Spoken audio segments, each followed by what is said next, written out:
The High Commission of India in London has deployed a debate among some British lawmakers on an e-petition over the right of peaceful protest and freedom of the press in India amid the ongoing farmers' stir against 3 laws on agriculture reform. The Commission damned the debate, held on Monday evening inside the British parliamentary premises, as false assertions in a distinctly one-sided discussion. We deeply regret that, rather than a balanced debate, false assertions without substantiation or facts were made, casting aspersions on the largest functioning democracy in the world and its institutions, the Commission said in a statement after the Monday evening debate on an e-petition. The debate was held in response to an e-petition that has crossed the 100,000 signature threshold required for it to be approved by the House of Commons Petitions Committee. The Indian High Commission made its displeasure known despite the British government earlier reiterating that the 3 New Delhi laws on agriculture reform were a domestic matter. The British government also underlined the Indians'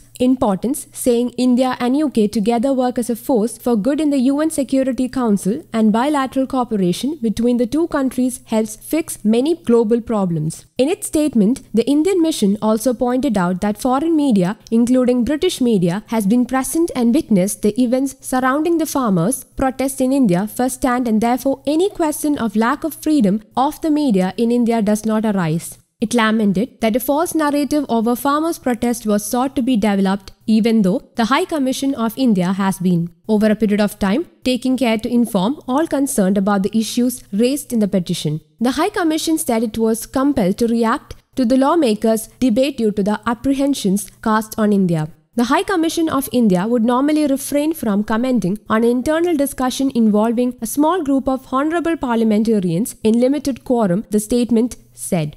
However, when aspersions are cast on India by anyone, irrespective of their claims of friendship and love for India or domestic political compulsions, there is a need to set the record straight, it added. The statement followed a group of around dozen cross-party British MPs debating issues around the alleged use of force against protesters opposed to agricultural reforms in India and journalists being targeted while covering the protest.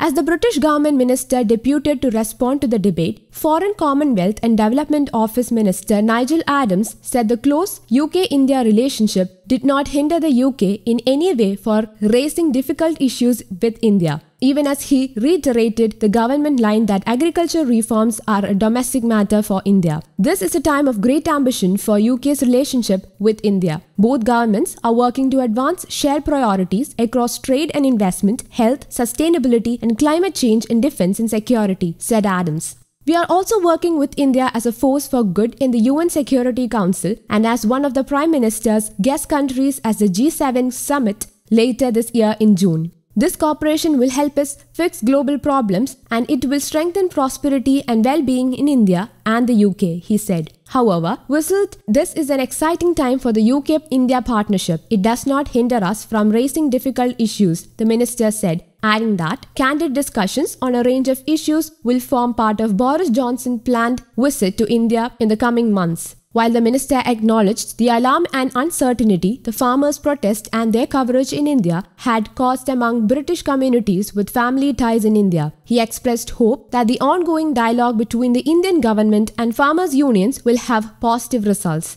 Virendra Sharma, the opposition Labour MP for Ealing, Southall in West London with a large Punjabi diaspora, sought to counsel both the Indian government and agitating farmers to reach an agreement over the issue. Both sides need to step back and recognize the need to come to an agreement. I hope the government will commit to helping that cause and offer British skills in negotiation and compromise to help both sides to bring this issue to a close, he said. The debate, held in a hybrid form with some MPs participating via video link in a room at Portcullis House in London, related to the e-petition entitled, urged the Indian government to ensure the safety of protesters and press freedom. News Desk, Kaumudi English.